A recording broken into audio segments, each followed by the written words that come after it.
Retour de ma vie d'amateur dans Alsace Foot Mag. Alors, la personnalité qu'on accueille aujourd'hui, on lui a laissé un petit peu de temps parce que depuis le 24 décembre, il a beaucoup travaillé. À son âge, il lui fallait bien au moins un mois pour se reposer. On a le plaisir d'accueillir non pas le Père Noël, mais le Père Joël. Joël Tanter, salut Joël. Salut Jean-Luc. Très heureux d'accueillir ce grand monsieur du football alsacien. Alors Joël, tu vas bientôt fêter ton anniversaire. On doit dire que tu es né un 5 février à Vannes. Oui. On va pas dire où. Quand? Non, c'est pas grave. Hein. C'est une année intéressante pour la Racing, ton Oui, année de naissance. oui, 51. Voilà. Oui.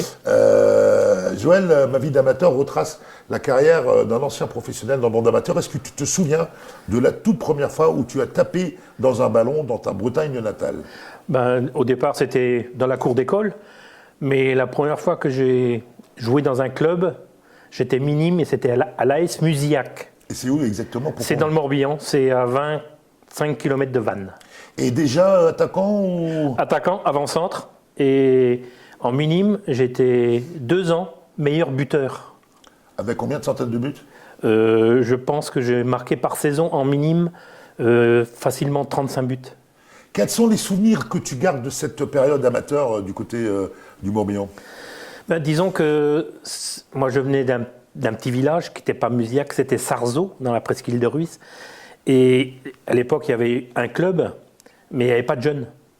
Et il fallait aller dans une ville un peu plus grande, donc qui était Musillac, où là, il y avait des jeunes.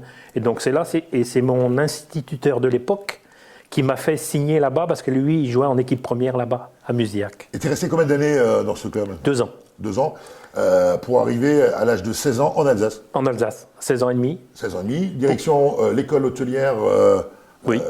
d'Ilkirch. Non, c'était pas Ilkirch. Elle était encore à la Cruteno. À la Cruteno, pardon, pour les Mais anciens. oui, Moi, mais j'étais pas né. Enfin, Oui. beaucoup d'entre vous n'étaient pas nés non plus. Oui. Et là, tu signes cadet au FC SK 06. FC 06. 06. Il n'y avait pas le S encore. Il n'y avait pas le S encore. C'est venu plus tard. Donc, cadet, toujours attaquant, Toujours attaquant. avec un titre de champion de France, champion DH.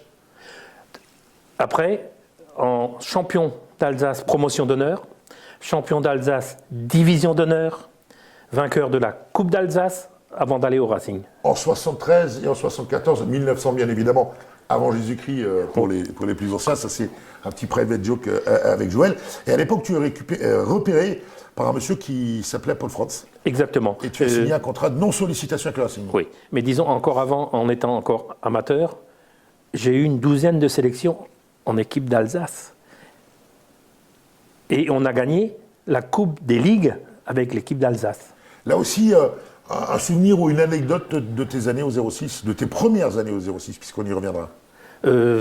Disons que c'était un peu anecdote. Disons qu'on avait un président qui était le docteur Samel.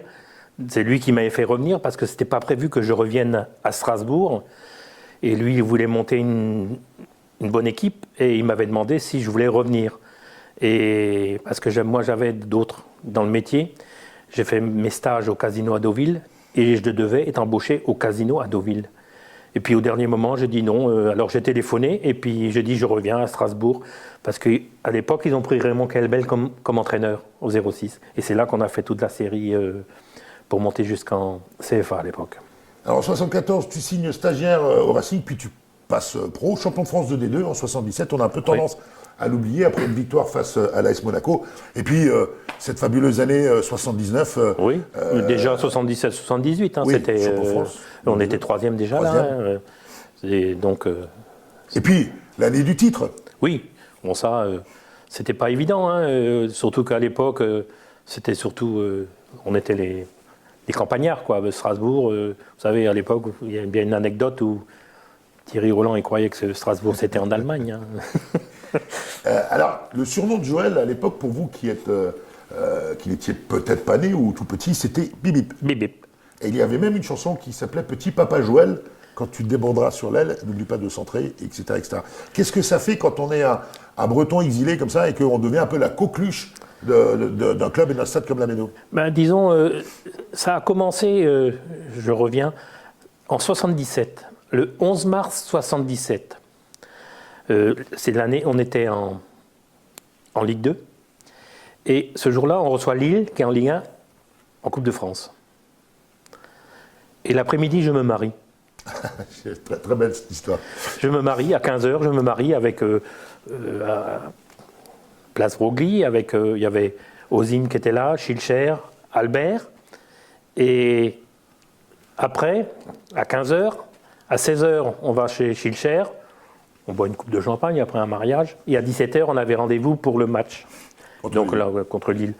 Et le soir, on gagne 4-0 et le public a scandé mon nom pour la première fois.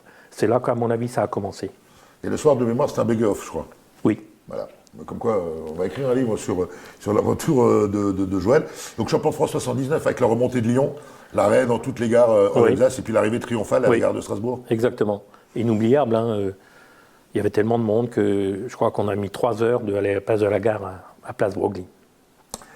La carrière, elle est un peu plus compliquée après, puis tu pars à Rouen, puis à Aix, et puis tu es gravement blessé au genou. Disons que ça a commencé, j'ai commencé à avoir des problèmes au genou quand on a joué le Dukla de Prague, le match retour. Et c'est là que ça a commencé. D'ailleurs, aujourd'hui, il a encore un peu de mal au genou, puisqu'il marche comme un vieux. Ah oui, trois prothèses. Ça, c'est juste pour faire sourire un peu les gens qui nous regardent. Tu arrêtes ta carrière en 84 suite à une nouvelle et énième blessure, et tu reviens au 06. Mais pas tout de suite, j'ai joué en équipe 3 au 06 le dimanche matin. Ouais. Et là aussi, c'est-à-dire que tu as commencé amateur et tu finis amateur. Oui. Et après, j'ai encore fait, je crois, 2 saisons vétéran au Racing. Et aujourd'hui, plus que jamais, encore engagé dans le football amateur, puisque Joël fait partie non seulement de la commission des coupes du district d'Alsace de football, du comité d'organisation de la Coupe du Crédit Mutuel du secteur Q sur Métropole. Joël, qu'est-ce que et du Paco Matteo aussi. Le fameux Paco Matteo, cher à notre administrateur François Marcadet. Je crois que pour toi, ta vie ne serait pas possible si tu n'étais pas investi autant dans le monde du foot amateur chez nous en Alsace. Oui, exactement. C'est une chose qui m'a toujours plu. Et en fin de compte, et j'aime bien aussi, ces dernières années, on a eu beaucoup à cause de cette pandémie, mais souvent les week-ends, on était sur le terrain, quoi. Avec André, on allait souvent voir des matchs, quoi. Et je pense qu'il est celui qui a vu presque plus de finales de Coupe d'Alsace que moi, puisque je crois que tu n'en as pas loupé beaucoup sur les 30 dernières années. Oui, j'ai été la plupart du temps, oui. C'était assez Coupe d'Alsace et aussi des finales Crédit Mutuel. Donc ça fait toujours plaisir. Vous allez dans des clubs qui vous reconnaissent et ça fait toujours plaisir de voir ça. Et pour être avec Joël régulièrement tout au long de l'année, je peux vous dire que les gens l'apprécient vraiment, tout comme nous d'ailleurs, Joël.